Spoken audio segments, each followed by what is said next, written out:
You use Linux every day, whether you know it or not. Over 850,000 Android phones running Linux are activated every single day. Compare that to just 30,000 Windows phones, according to the latest reports.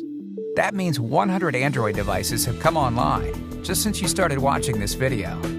Nearly 700,000 TVs are sold every day, most of which are running Linux. 8 out of 10 financial trades are powered by Linux. 9 out of 10 of the world's supercomputers run Linux. Google, Twitter, Facebook, and Amazon are all powered by Linux. So, how is Linux developed to achieve all of this?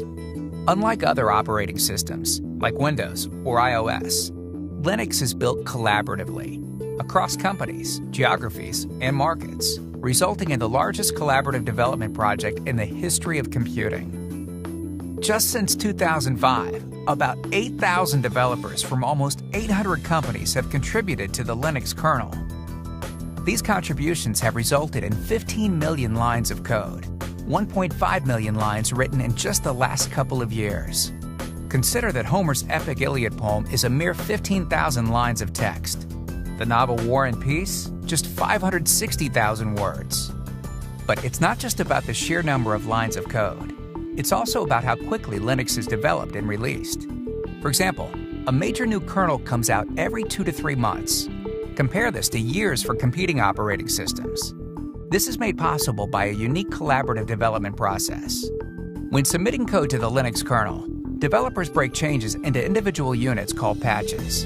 A patch describes the lines that need to be changed, added, or removed from the source code. Each patch can add a new feature, new support for a device, fix a problem, improve performance, or rework things to be more easily understood.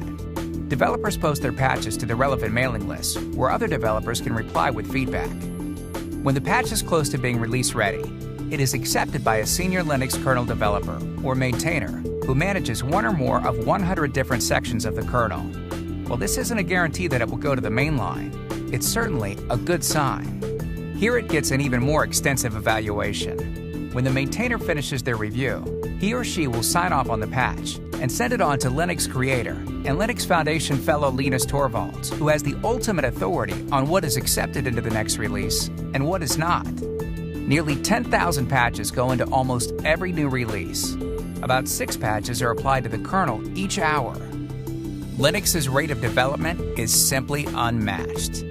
Today, Linux is dominating on mobile devices, in the enterprise and web infrastructure, data centers, supercomputing, and more.